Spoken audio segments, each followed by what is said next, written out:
This is the Samsung Galaxy A57 5G disassembly.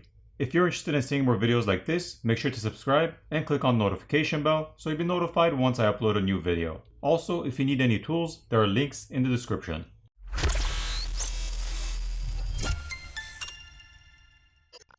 We'll start off by removing the SIM tray.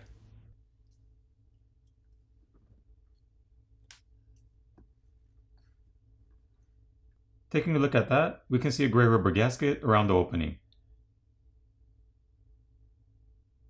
Now, heat needs to be applied to the back plate using either a hairdryer or a heat gun to loosen up the adhesive underneath, and then a pry tool can be used to pry the back plate off.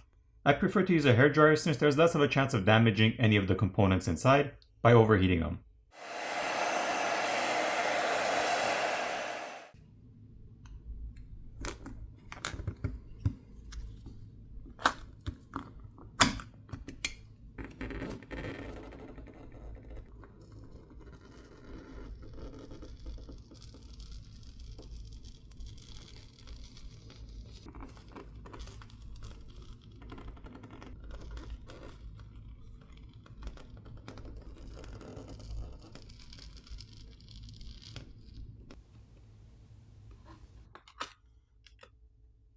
Here's a better look at the glass backplate.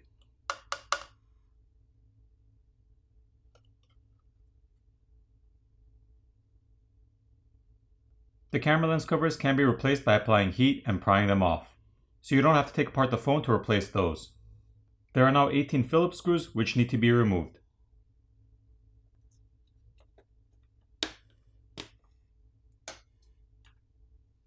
Looking at the top motherboard cover, we can see the NFC antenna lines drawn over here, as well as another antenna line which is this light gray color line. There is also graphite film to help transfer heat.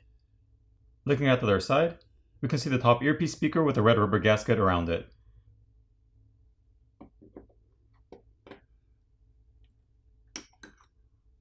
This is the bottom speaker assembly. This is the speaker itself, and the vibrator motor or haptic feedback motor is located behind the speaker, sealed inside the speaker assembly. This flex cable connects both the subboard and the screen to the main board, and this cable also connects the subboard to the main board. So when it comes to replacing the screen, just like the Galaxy S series, you have two ways you can do that. You can either just apply heat to the front of the phone where the screen is to loosen up the adhesive underneath and pry the screen off, making sure you carefully disconnect the flex cable from behind the screen so you don't end up tearing it, and then reapply new adhesive and reapply the new screen, again making sure to reconnect the flex cable behind the screen. However, that method might be a little bit more difficult since the flex cable length isn't long and the back of the flex cable connector is seated behind the speaker, so it relies on you pressing down the screen to connect the flex cable. So if you happen to press down the screen and not connect the flex cable properly, it will require you to pry the screen off again, which does pose a high chance of damaging a working screen. So the second way to do it would be to pry the back cover off first, remove the screws on the bottom speaker assembly and the assembly itself, at which point you can disconnect the flex cable for the screen and then heat up the front of the phone where the screen is, so you can pry the screen off and reapply new adhesive and apply the new screen, giving you the option to properly connect the flex cable behind the screen and then reassemble the phone. So moving on, we'll start off by disconnecting the battery cable and then the rest of the flex cables.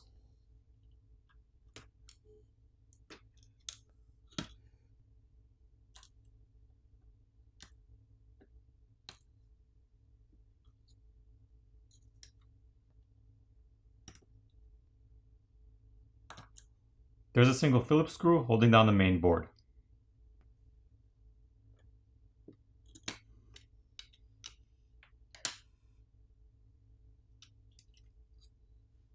Taking a look at the main board, we see the 12 megapixel ultra wide lens, the 50 megapixel primary, as well as a 5 megapixel macro lens. The main camera is the only one with OIS or optical image stabilization. The camera connectors can be disconnected by just popping them off. The LED flash is located here, and there's a secondary microphone on the top corner. Having a look at the back, we see the proximity and ambient light sensor, the other two connectors for the cameras, as well as a graphite or thermal pad to help transfer heat.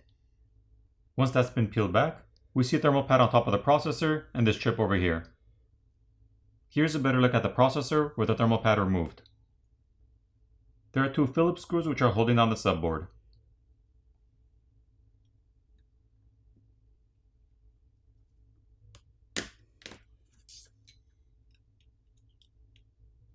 Looking at the subboard, we see the primary microphone located here, and there's a gray rubber gasket around the charger port. The SIM reader is located on the other side. This is the fingerprint scanner and is held on with some adhesive. To replace that, just apply some heat and gently pry it off. There's an adhesive pouch which is holding the battery down, and there are indicators on the flaps of the pouch which let you know to peel them off.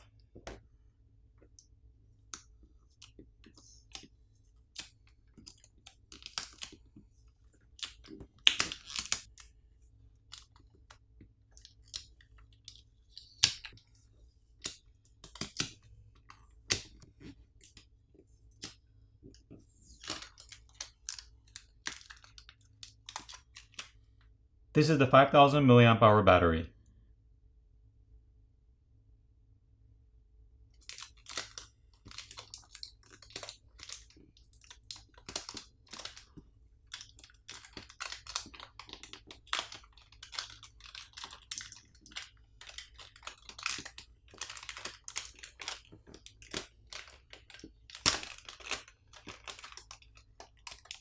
Once the adhesive pouch has been removed, we have a better look at the vapor chamber which runs underneath the battery, as well as the motherboard.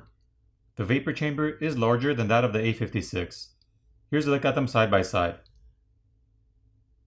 And here's an overlay between the two. The flex cable for the volume keys and power buttons located on this side. To replace that, just gently peel off the flex cable from the frame and lift up and pull out the metal bracket from the slit of the frame. As for the buttons themselves, those can be pulled out of the frame. The 12 megapixel front facing camera is glued in place with a cure in place gasket, so if you needed to replace that, you'd have to use an X-Acto knife or a razor blade to carefully cut the glue around the edges and then pry the camera out. Now when it comes to this phone, if you're to accidentally insert a SIM ejector tool in the wrong hole, you don't need to worry since both the filters and the microphones are seated above the holes, so they wouldn't get damaged.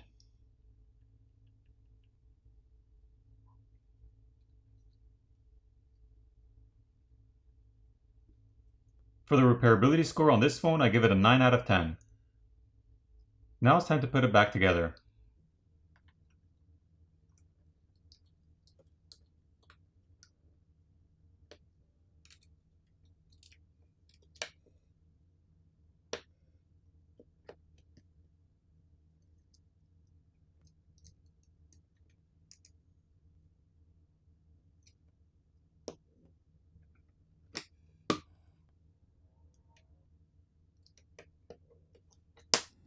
Once everything's back in place, apply new adhesive and reapply the back cover.